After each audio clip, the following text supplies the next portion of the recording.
je suis ravie de vous accueillir sur le plateau télé pour le 5e Forum international de la cybersécurité et accueillir ce matin Stéphane Janiszewski, directeur cybersécurité de la société Sogeti.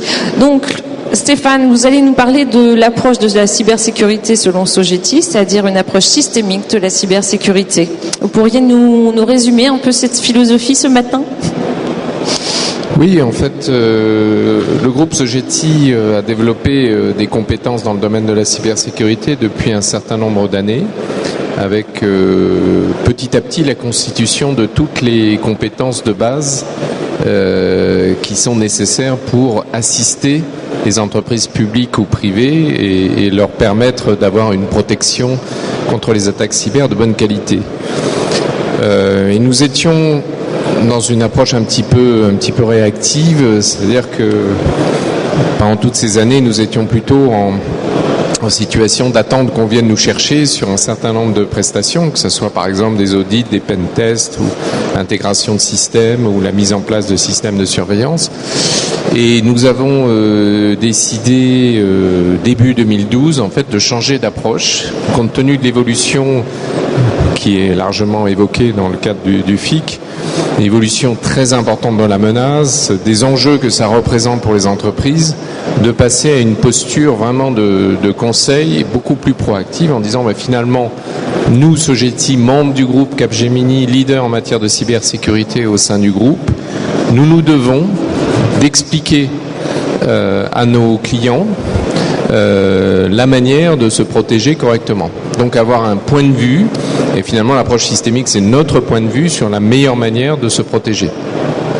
Alors c'est à la fois un point de vue et une offre, parce que nous avons toutes les compétences pour pouvoir assurer tous les éléments de la chaîne systémique, mais c'est aussi un point de vue qui est un point de vue structurant, c'est-à-dire que c'est à travers cette démarche que toutes nos composantes élémentaires de compétences vont être placées. Donc voilà, nous nous positionnons en tant qu'acteurs majeurs dans ce domaine à travers cette approche, et cette approche est une approche, je dirais, de responsabilité vis-à-vis de nos clients.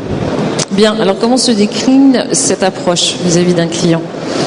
Alors en fait, j'allais dire, nous n'avons pas forcément inventé grand-chose. Nous nous appuyons sur les standards en matière de protection. Vous pouvez nous les rappeler, s'il vous plaît ? En particulier l'ISO 27000, qui décrit cette approche systémique. Nous l'avons simplement un tout petit peu, je dirais, adaptée.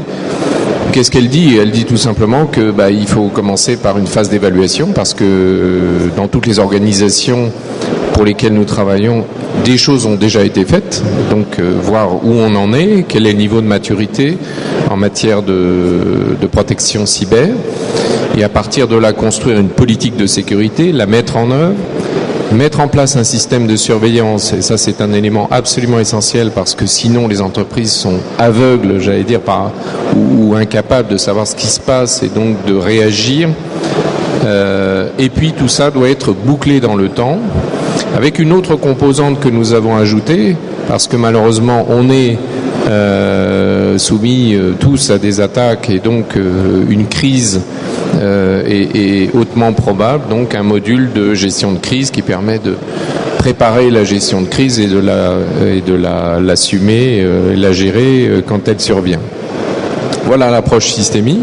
Ce qui est important dans cette approche, c'est d'aider en fait nos clients à mettre en place une démarche dynamique, structurée, cohérente, et qui s'applique à l'ensemble des composantes du système d'information, c'est-à-dire prendre le système d'information d'une entreprise comme un tout cohérent, que ça soit l'infrastructure traditionnelle ou le système d'information traditionnel, mais aussi les réseaux industriels, mais aussi le réseau les infrastructures des mobiles, le cloud, etc. Donc tous ces aspects-là doivent être considérés comme étant un tout cohérent, et donc notre démarche s'applique à l'ensemble de ces composantes. D'accord. Donc pour respecter cette cohérence, en fait, on parle aussi de confiance, de mise en confiance. Alors, toute la cybersécurité, je dirais, on est dans le risque, Je ne l'ai pas mentionné tout à l'heure, mais toute cette approche doit être pilotée par une analyse de risque et on est dans la confiance.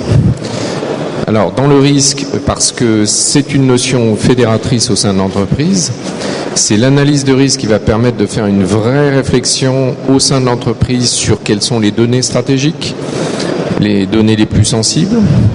Donc une approche centrée sur les données et à partir de cette approche centrée sur les données, une évaluation des risques. Et c'est cette évaluation des risques qui va permettre de piloter, j'allais dire, toute l'approche. Parce qu'on ne peut pas tout faire et donc ça va donner des priorités sur les actions à conduire et sur les améliorations du système de protection. Maintenant, tout ça, effectivement, a pour objectif d'instaurer la confiance. Alors la confiance joue à deux niveaux. Elle joue vis-à-vis, je dirais, des clients de nos clients, mais elle joue aussi vis-à-vis des fournisseurs de nos clients. Et effectivement, nous militons fortement pour que, à travers les actions que l'ANSSI commence déjà à conduire, un certain nombre de prestataires de services, dont nous-mêmes bien sûr, soient reconnus comme prestataires de confiance. Donc que les clients puissent savoir à travers ces prestataires de confiance qu'ils peuvent faire appel à des professionnels qui vont vraiment conduire ces approches de manière tout à fait rigoureuse et avec les meilleures pratiques du moment. D'accord. Donc quel est votre plus concurrentiel sur ce marché ? Je crois que c'est un ensemble de choses. D'une part, une implication dans ce domaine depuis un certain nombre d'années, avec des experts au plus haut niveau, notamment dans le domaine de la R&D et de l'analyse de vulnérabilité, ce qu'on peut appeler les hackers éthiques. Nous en avons quelques-uns. Ça permet vraiment d'être au meilleur niveau de la connaissance de la menace et évidemment des parades.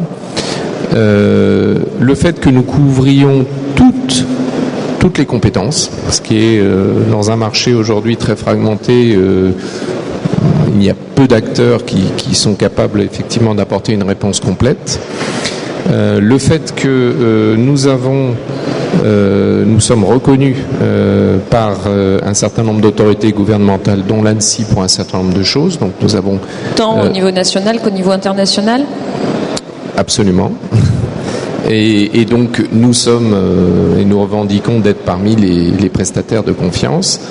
Et puis enfin, nous avons un positionnement un petit peu original parce que nous sommes une SS2I, donc nous sommes une société de services indépendante des solutions, des éditeurs. Et de ce point de vue, nous veillons en permanence à être en situation de proposer à nos clients ce qui se fait de meilleur en matière de solutions. En quelque sorte, nous n'embarquons pas avec nous des solutions propriétaires. Bon, c'est un monde extrêmement mouvant, avec beaucoup de R&D, etc. Donc les solutions, elles apparaissent sur le marché, elles deviennent assez vite obsolètes par rapport à la concurrence. Donc on doit être en capacité d'offrir la meilleure architecture et derrière les solutions les plus éprouvées et les meilleures d'un point de vue technique. Dernier point, nous avons signé un partenariat avec Marsh, qui est le principal courtier en France en matière de risque industriel. Oui, nous avions une conférence hier à ce sujet. Ce qui permet d'offrir... Que l'on peut retrouver sur le site du FIC. Voilà, et c'est qui permet d'offrir à nos clients en fait une couverture complète du risque, puisque nous traitons le risque technique et eux traitent le risque résiduel. Très bien. Nous avions aussi parlé en fait de Sogeti qui s'inscrit en fait dans le développement d'une économie numérique française et européenne de confiance. Donc là, j'aimerais que nous en traitions quelques mots. Oui, alors la tâche est immense, oui. Comme le FIC le montre bien, parce que en fait la question c'est que il y a beaucoup d'entreprises en France qui se battent dans la concurrence mondiale. Et ces entreprises doivent être correctement protégées parce que sinon elles présentent des vulnérabilités importantes vis-à-vis de leur concurrence. Donc il faut vraiment que la politique que l'État a mise en œuvre dans un premier temps pour la sphère publique puisse se décliner pour l'ensemble, dans un premier temps, des entreprises dites stratégiques, et puis après, plus généralement, diffuse vers tout le tissu industriel français. Bon, c'est un enjeu de compétitivité très important.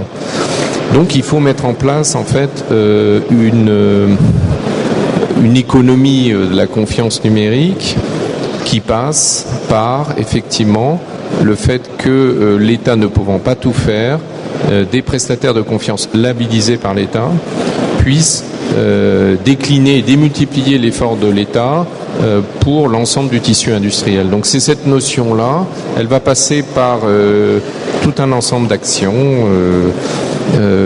concertées dans un partenariat entre le public et le privé qui passe par de la R&D, je crois que ça a été évoqué dans le cadre du FIC, de la labellisation, du partage des meilleures pratiques, le développement des filières de formation, parce que nous manquons aujourd'hui d'experts dans ce domaine. Oui, on a eu aussi une interview où il était un petit peu reproché à l'État de s'accaparer les plus beaux cerveaux français en matière de cybersécurité. Et puis, il y a certainement aussi, évidemment, une dimension de coopération déjà au sein de l'Europe, parce que les frontières sont étanches, en tout cas quand on parle du cyberespace, et donc, et puis elles sont étanches aussi sur le plan économique. Un bon nombre de grands acteurs français sont de fait des acteurs présents dans beaucoup de pays, donc il faut avoir une approche concertée également. Donc c'est cet effort conjoint qui est absolument nécessaire pour réussir. On ne pourra pas réussir tout seul, ni les uns ni les autres. Et c'est cet effort conjoint qui va permettre à l'ensemble des organismes publics et privés d'avoir vraiment une offre de qualité. Donc c'est trouver une meilleure coordination entre le privé et le public pour défendre en fait les intérêts de l'économie numérique. Absolument, et tout le monde, je pense, y trouvera son compte dans cette grande croisade nationale pour la cybersécurité. Très bien, merci beaucoup. À très bientôt Stéphane.